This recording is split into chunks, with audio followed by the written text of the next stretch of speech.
훈민 한자 원리로 배우는 중학교 한자 자습서 하학원 제23강 13번 돌과 옥과 쇠와 여러 자원과 관련자입니다. 먼저 정신정 정성정입니다. 도우미 그림에는 밥을 지으려고 쌀을 맑은 물에 깨끗하게 씻고 있는 그림이 있습니다.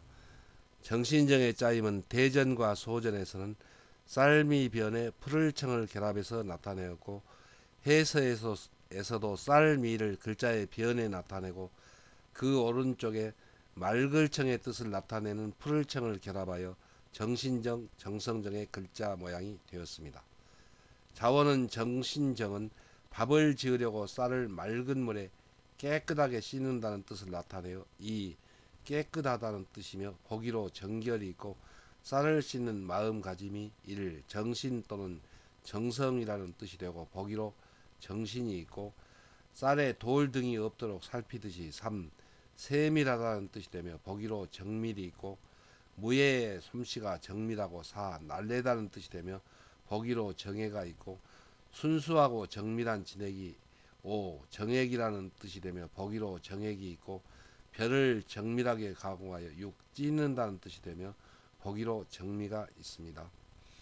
혼과 음은 정신정, 정성정, 깨끗할 정, 세밀할 정, 날랠 정, 정액정, 찌을 정입니다. 다음은 청탁할 청입니다.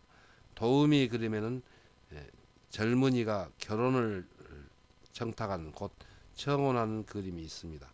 청탁할 청의 짜임은 말씀은 변에 젊을 청을 결합해서 나타내었고 해서에서도 말씀은을 글자의 변에 나타내고 그 오른쪽에 젊을 청의 뜻을 나타내는 푸를 청을 결합하여 청탁할 청의 글자 모양이 되었습니다. 자원은 청탁할 청은 부탁의 말씀을 드리려고 젊은이가 웃 어른을 찾아뵙고 1. 청탁한다, 청한다는 뜻이 되며 보기로 청탁이 있고 웃 어른이 사건의 전말을 말하도록 젊은이에게 2. 묻는다는 뜻이 되며 보기로 청문이 있습니다. 혼과 음은 청탁할 청, 청할 청, 물을 청입니다. 한자를 쓰면서 마무리하겠습니다. 먼저 정신정은 쌀미변에 풀을 청을 결합해서 이 쌀을 맑고 푸른 물에 깨끗하게 씻는다는 뜻을 나타내어 깨끗하다는 뜻인데 이 쌀을 깨끗하게 씻으려는 그런 마음씨가 바로 정신이고 정성이라는 뜻에서 정신정, 정성정이 되었습니다. 청탁할 청은 말씀은 변에 풀을 청을 결합해서 이 말씀은 말씀을 드리려고 풀을 청은 젊은이가 웃 어른을 찾아뵙고 청탁한다는 뜻을 나타내서 청탁할 청 또 청할 청입니다. 다음은 고요할 정입니다. 도우미 그림에는 깊은 바닷속의 모습을 나타내었습니다. 고요할 정의 짜임은 대전과 소전에서는 풀을청 변에 다툴정을 결합해서 나타내었고 해서에서도 풀을청을 글자의 변에 나타내고 그 오른쪽에 분별할 정의 뜻을 나타내는 다툴정을 결합하여 고요할 정의 글자 모양이 되었습니다. 자원은 고요할 정은 강물이 맑고 푸르며 물속까지 잘 분별할 수 있도록 흘러가거나 물결이 일지 않으니 1. 고요하다 또 조용하다는 뜻이 되며 보기로 안정이 있습니다. 훈과 음은 고요할 정, 조용할 정입니다. 다음은 조개패입니다. 도우미 그림에는 조개가 입을 벌리고 기어가는 그림이 있습니다. 조개패의 짜임은 이 조개가 입을 벌리고 있는 것을 상행한 글자가 대전과 소전의 글자 모양이며 해서에서는 이 글자가 곧은 선분으로 그리고 그 모양을 변형하여 조개패, 조가비패 글자 모양이 되었습니다. 자원은 조개패는 입을 벌리고 있는 조개를 상행한 글자로 1. 조개 또는 조갑이라는 뜻이 되며 보기로 어패류가 있고 조갑이 곧 조개 껍질을 고대 중국에서 화폐 재료로 사용하였으므로 이 재물 또는 돈이라는 뜻이 되며 보기로 폐물이 있습니다. 훈과 음은 조개패, 조가비패, 재물패입니다. 한자를 쓰면서 마무리하겠습니다. 먼저 고요할 적은 풀을청 변에 다툴정을 결합해서 나타내는데요. 여기서 풀을청은 맑고 푸른 물이라는 뜻이고요. 그 다음에 그 오른쪽에 있는 다툴증은 사물을 잘 분별할 수 있다는 분별할증의 뜻입니다. 그래서 물이 푸르고 또 물결이 일거나 흘러가지 않기 때문에 사물을 잘 분별할 수 있도록 고요하다는 뜻에서 고요할 정입니다. 다음은 조개패입니다. 조개패는 조가비가 입을 벌리고 있는 것을 상행한 글자로 이 조개 또는 조갑이라는 뜻이며 고대 중국에서 이 조개 껍질을 돈의 재료로 사용하기 때문에 재물 또는 돈이라는 뜻이 됩니다. 다음은 새말산입니다. 도우미 그림에는 아드간 옛날에 대나무를 쪼개어 만든 산가지를 가지고 수를 셈하는 그림이 있습니다. 새말산의 짜임은 소전에서는 대나무죽 머리 밑에 가출꿀을 결합해서 나타내었습니다. 해서에서는 대나무를 쪼개어 만든 산가지라는 뜻을 나타내는 대나무죽 머리를 글자의 위에 나타내고 그 밑에 양손에 가진 돈을 뜻을 나타내는 가출꿀을 변형한 모양을 결합하여 새말산의 글자 모양이 되었습니다. 먼저 가출꾼은 돈을 양손에 가지고 있는 것을 나타내어 그 돈을 주고 물건을 사서 이를 갖춘다는 뜻이며 보기로 구비가 있습니다. 자원은 새말산은 대나무를 쪼개 만든 산가지를 이용하여 양손에 가지고 있는 돈을 이를 세만다는 뜻이며 보기로 산법이 있고 대나무로 만든 이 산가지라는 뜻이 되며 보기로 산통이 있고 수를 세마듯이 세상 일을 세마니 타산한다는 뜻이 되며 보기로 타산이 있습니다. 훈과 음은 새말산, 산가지산, 타산할 산입니다. 다음은 고들정입니다. 도음이 그림에는 점쟁이가 점을 치는 그림이 있습니다. 이 점쟁이를 한자말로 정인이라고 합니다. 고들정의 짜임은 대전과 소전에서는 전복 밑에 조개패를 결합해서 나타내었고 해서에서도 전복을 글자의 머리에 나타내고 그 밑에 복체의 뜻을 나타내는 조개패를 결합해서 고들정이 되었습니다. 여기서 복체라는 말은 점을 쳐준 값으로 주는 돈을 말합니다. 자원은 고들정은 점을 친 대가로 복체를 받는 사람이 이 정인 또는 점쟁이라는 뜻이며 보기로 정인이 있고 정인은 귀신의 뜻을 사람에게 통역한다고 여겨서 귀신의 뜻을 왜곡하는 일이 없이 곧고 바르게 전달해야 한다는 것을 강조하여 이를 곧다 또 바르다는 뜻이 되며 보기로 정조가 있습니다. 훈과 음은 고들정, 바를정, 정인정, 점쟁이 정입니다. 한자를 쓰면서 마무리하겠습니다. 먼저 새말산은 대나무죽 머리 밑에 가출구가 변형한 모양을 결합해서 나타내었습니다. 그래서 이 부분이 대나무죽이고 여기는 가출구인데 돈의 뜻이고 또 그 밑에 양손 맞잡을 공을 결합했습니다. 그래서 여기서 대나무죽은 무엇입니까? 대나무를 쪼개 만든 산가지죠. 그 산가지로 돈, 조개패입니다. 돈을 양손에 가지고 있는 것을 세만다는 뜻에서 새말산이 되었습니다. 정인정, 고를정 또 바를정은 전복 밑에 조개패를 결합해서 나타내었습니다. 여기서 전복은 점을 친 대가로 이 조개패는 돈을 말하죠. 그래서 점을 친 대가로 복체를 받는 곧 돈을 받는 사람이 점쟁이라는 뜻에서 정인정이고 이 정인은 귀신의 뜻을 고르고 또 바르게 전해야 한다는 뜻에서 고들정, 바를정의 뜻이 되었습니다. 다음은 법칙칙, 규칙칙입니다. 도우미 그림에는 어린이가 규칙을 잘 지키며 건널목을 오른손을 들고 건너가는 그림이 있습니다.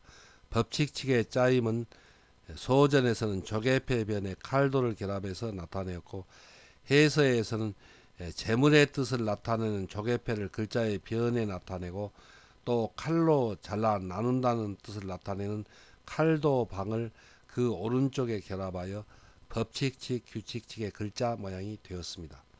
자원은 법칙칙, 곧칙은 사람들이 다투지 않도록 재물을 공평하게 나누어 가지기 위하여 정한 규칙이라는 뜻을 나타내어 1. 법칙, 규칙 또는 법이라는 뜻이며 보기로 법칙이 있고 법의 기능이 곧 분배라는 뜻의 부사로 쓰여 이 곧이라는 뜻이 되며 보기로 연적이 있습니다. 훈과 음은 법칙칙, 규칙칙, 법칙 그리고 곧칙입니다. 다음은 관원원입니다. 도움이 그리면은 옛날에 관청에서 돈을 꾸러미에 꿰면서 셈하고 관리하는 그런 모습을 나타내었습니다. 관원원의 짜임은 소전에서는 동그란 엽전의 모양을 상징한 부분 글자를 그 위에 나타내고 그 밑에 조개패를 결합하여 관원원의 글자가 되었습니다. 해서에서는 동그란 모양의 엽전을 나타내는 그 모양을 네모 모양으로 변형하여 글자의 위에 나타내고 그 아래에 재물의 뜻을 나타내는 조개패를 결합하여 관원원의 글자가 모양이 되었습니다. 이 관원원에서 네모 모양은 입구가와 다르며 동그란 엽전의 상형자입니다. 자원은 관원원은 옛날에 동그란 엽전을 돈꾸러미에 꿰는 사람을 나타내어 현대 은행에서 돈을 관리하듯이 관청에서 돈을 관리하는 사람이 1. 관원이라는 뜻이 되며 보기로 관원이 있고 관원처럼 조직을 이룬 이 인원이라는 뜻이 되며 보기로 성원이 있습니다. 훈과 음은 관원원, 인원원입니다. 다음은 한자를 쓰면서 정리하겠습니다. 먼저 법칙칙은 이 조개패 변에 칼도방을 결합해서 나타내는데 여기서 조개패는 돈이나 재물의 뜻인데 재물이라는 뜻이고 칼도방은 칼로 나눈다는 뜻입니다. 그래서 재물을 나누어 가질 때 사람들이 다투지 않고 공평하게 나누려면 어떤 규칙이나 법칙이 있어야 된다는 뜻에서 법칙칙, 규칙칙이 되었습니다. 다음에 관원원은 입구의 모양은 동그란 모양의 엽전이라는 뜻을 나타내고 그 밑에 조개패는 돈이라는 뜻입니다. 그래서 동그란 모양의 그 돈을 꾸러미에 꿰고 또 관리하는 사람이 관원이라는 뜻에서 관원원, 인원원이 되었습니다. 다음은 둥굴원, 원입니다. 도움이 그림에는 조선 왕조 시대에 사용하던 엽전의 그림인 상평통보가 있습니다. 여기에서 화살표 한 것은 이 엽전의 둘레를 나타내며 그 모양이 둥글다는 것을 나타낸 글자가 둥굴원, 원입니다. 둥굴원의 짜임은 대전과 소전에서는 에워쌀 위에 글자 안에 인원원을 결합해서 나타내었습니다. 해서에서는 이 엽전의 둘레를 나타내는 에워쌀 위에 글자 안에 동그란 엽전의 뜻을 나타내는 인원원을 결합하여 둥굴원, 원의 글자 모양이 되었습니다. 자원은 둥굴원은 둘레가 동그란 엽전의 모양처럼 1. 둥글다 또 원이라는 뜻이며 보기로 원형이 있고 원에 이 둘레라는 뜻이 되고 보기로 일원이 있고 둥글고 모나지 않으니 부족함이 없이 이 온전하다 또는 원만하다는 뜻이 되며 보기로 원숙이 있습니다. 훈과 음은 둥굴원, 원원, 둘레원, 온전할 원, 원만할 원입니다. 다음은 열매실입니다.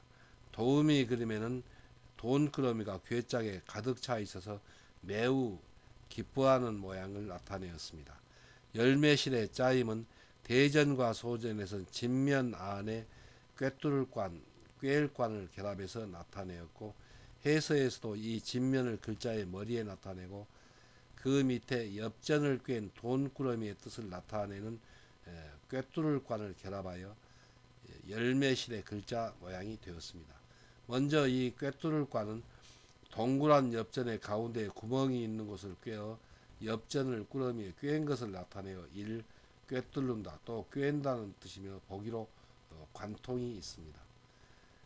자원은 열매실은 집안에 엽전을 꿰은 돈꾸러미가 가득 차 있듯이 열매나 곡식이 잘 익어서 알맹이가 가득 찬 것을 나타내어 1. 열매 또는 씨라는 뜻이며 보기로 과실이 있고 사건의 알맹이가 이 사실이라는 뜻이며 보기로 진실이 있고 알맹이가 가득 차듯이 사물이 충실하다는 뜻이 되며 보기로 충실이 있습니다. 훈과 음은 열매실, 씨실, 사실실, 충실할 실입니다. 한자를 쓰면서 마무리하겠습니다. 먼저 둥글원은 이 부분은 엽전의 둘레라는 뜻으로 이 글자의 모양은 에워쌀 위입니다. 그 안에 인원원을 결합했는데 이 인원원은 동그란 엽전이라는 뜻입니다. 그러니까 동그란 엽전의 둘레가 바로 그 모양이 둥글다는 뜻에서 둥글원, 원원의 글자가 되었습니다. 다음은 열매실입니다. 열매실은 이 진면 안에 꿰일관, 꿰뚫을관을 결합해서 나타내는데 여기서 이 꿰뚫을관은 돈꾸러미가 꿰어서 있다는 것입니다. 그래서 집 안에 이 돈꾸러미가 가득 차 있는 것처럼 열매나 곡식이 잘 익어서 알맹이가 가득 찬 것을 나타내어서 열매 또는 씨라는 뜻이며 또 그 사건의 알맹이가 사실이라는 뜻이 되어서 사실실이 되었습니다.